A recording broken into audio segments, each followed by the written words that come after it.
नमस्कार। SPT news में आपका स्वागत है। पेश है 11 मई सुबह 6:15 राजस्थान की 15 बड़ी खबरों में। पश्चिमी एशिया में बढ़ते तनाव और दुनिया में गहराते ऊर्जा संकट के बीच प्रधानमंत्री मोदी ने लोगों में पेट्रोलियम से उत्पादों का संयम से इस्तेमाल करने की अपील की है। उन्होंने कहा कि पेट्रोल, डीजल और गैस जैसी चीजों का जरूरत के हिसाब से उपयोग करना समय की सबसे बड़ी जरूरत है। प्रधानमंत्री ने साफ कहा है कि इससे देश की विदेशी मुद्रा की बचत होगी और युद्ध जैसे हालात का असर भी कम पड़ेगा। हैदराबाद में 9400 करोड़ रुपए की परियोजनाओं के उद्घाटन और शिलान्यास कार्यक्रम में उन्होंने यह बात कही। प्रधानमंत्री मोदी ने कहा कि भारत बड़ी मात्रा में पेट्रोलियम उत्पाद विदेशों से आयात करता है। ऐसे में अगर लोग जरूरत से ज्यादा पेट्रोल, डीजल और गैस का इस्तेमाल करेंगे तो इसका सीधा असर देश की अर्थव्यवस्था पर पड़ेगा। राजस्थान में मौसम का मिजाज लगातार बदल रहा है। कहीं गर्म तेज हवाएं हैं तो कहीं अभी हल्की बारिश और तूफानी हवा चल रही है।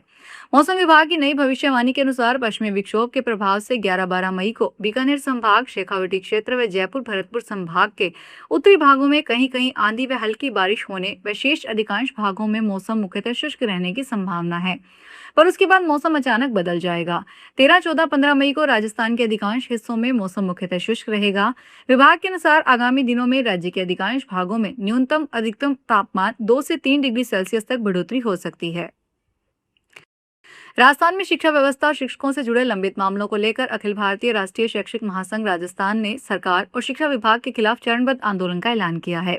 संगठन ने आरोप लगाया है कि लंबे समय से मांगे उठाने और संवाद के बावजूद समस्याओं का समाधान नहीं किया गया, इससे प्रदेश भर के शिक्षकों में नाराजगी बढ़ रही है।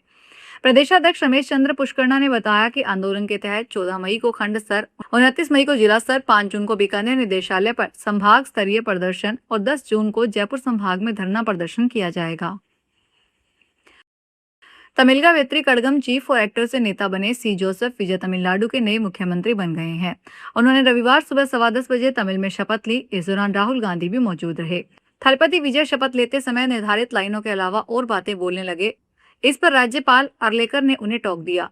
केवल निर्धारित शपथ के शब्दों तक सीमित रहने के लिए कहा गया। सीएम विजय के साथ 9 और मंत्रियों ने भी शपथ ली। इनमें N Anand, Aadhav Arjun, doctor KG Arunraj, K Sengottaiyan, P Venkataraman, R Nirmal Kumar, Rajmohan, doctor TK Prabhu, Selvi S कीर्तना शामिल हैं। ये सभी विजय की पार्टी टीवीके के विधायक हैं। टीवीके के नेता एमवी करुपैया और प्रोटेम स्पीकर नियुक्त किया गया है। राज्यपाल ने विजय को 13 मई को विश्वास मत हासिल करने को कहा है। जयपुर में डॉक्टरों का आंदोलन रविवार को खत्म हो गया। डॉक्टर सोनदेव बंसल के परिजनों के साथ हुई कथित मारपीट के मामले की जांच में एसआईटी का गठन करने के बाद डॉक्टरों के संगठन ने आंदोलन को स्थगित करने का ऐलान किया। इस निर्णय के बाद अब मरीजों को जयपुर के उन प्राइवेट अस्पतालों में इलाज की सुविधा मिलनी शुरू हो गई है। 7 मई की रात से आंदोलन के कारण बंद थे। संगठन के पदाधिकारियों ने पुलिस की एसआईटी बनाने के बाद हॉस्पिटल से जीएम सभागार में बैठक बुलाई। झालावाड़ के झालरापाटन बस स्टैंड पर ट्रैफिक पुलिस की कार्रवाई में बड़ा खुलासा सामने आया है। बस स्टैंड में प्रतिबंधित क्षेत्र में घुसी एक निजी बस पर एक ऐसा नंबर मिला जो हरियाणा में पंजीकृत एक बाइक का निकला। जांच में बस ड्राइवर आरसी, फिटनेस और बीमा जैसे जरूरी दस्तावेज भी पेश नहीं कर सका। इसके बाद पुलिस ने बस को जब्त कर लिया। खास बात यह है कि यह बस पिछले करीब 10 सालों से इसी नंबर के साथ झालरापाटन से सोयत रूट पर संचालित हो रही थी। उच्च अधिकारियों के निर्देशानुसार बसों का बस स्टैंड के अंदर प्रवेश प्रतिबंधित है और उन्हें जाखड़ बस ऑफिस के पास से ही मोड़ दिया जाता है। नियम उल्लंघन करने पर पुलिस ने बस की फोटो लेकर चालान प्रक्रिया शुरू की। स्पेशल ऑपरेशन ग्रुप ने राजस्थान लोक सेवा आयोग के पूर्व मेंबर बाबूलाल कटारा को चौथे मामले में फिर गिरफ्तार किया। कटारा ने कृषि विज्ञान और व्याख्याता भर्ती परीक्षा 2022 का पेपर करीब 60 लाख रुपए में बेचा था। वहीं उसके भांजे के लिए दूसरी परीक्षा का पेपर दिलाने की भी डील थी। एसओजी की जांच में यह खुलासा हुआ था। एसओजी ने बाबूलाल कटारा सहित उसके भांजे विजय डामोर और पेपर लीक माफिया का मुख्य सरगना अनिल उर्फ शेर सिंह मीना को गिरफ्तार किया है। मामले में कई अभ्यर्थियों, बिचौलियों की भूमिका जांच के दायरे में है। उदयपुर में भीषण गर्मी के बीच बिजली निगम के पावर ट्रांसफार्मर में ब्लास्ट होने के बाद आग लग गई। वहां तैनात कर्मचारियों ने आग बुझाना शुरू कर दिया। सूचना मिलने पर दमकल की गाड़ियां भी पहुंच गई और करीब 1 घंटे में आग पर काबू पाया। उदयपुर जिले के पावर हाउस कुराबड़ रोड पर बिछड़ी 3311 केवी जीएसएस पर भीषण गर्मी के बीच कर्मचारी मौजूद थे। कर्मचारियों के अनुसार दोपहर करीब 3:15 बजे एक ब्लास्ट की आवाज आई। देखा तो वहां लगे पावर ट्रांसफार्मर में ब्लास्ट हुआ और आग लग गई।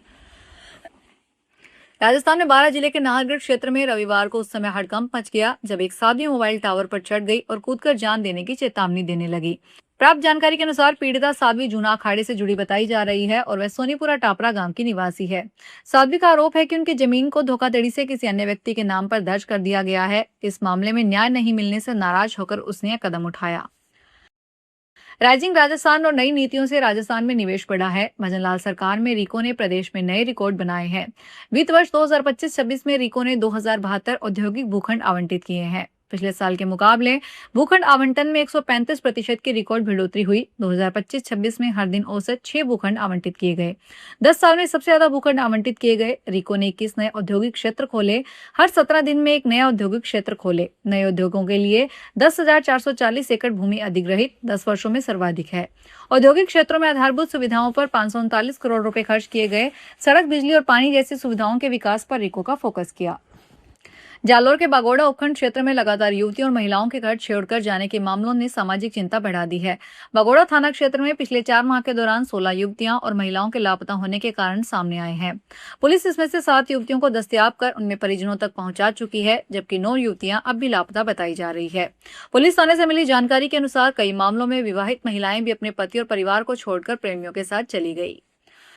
श्रीगंगानगर जिले के गंगूडबली थाना पुलिस ने ज्वेलरी दुकान से चोरी किए गए 400 ग्राम चांदी के आभूषण बरामद कर 3 आरोपियों को गिरफ्तार किया।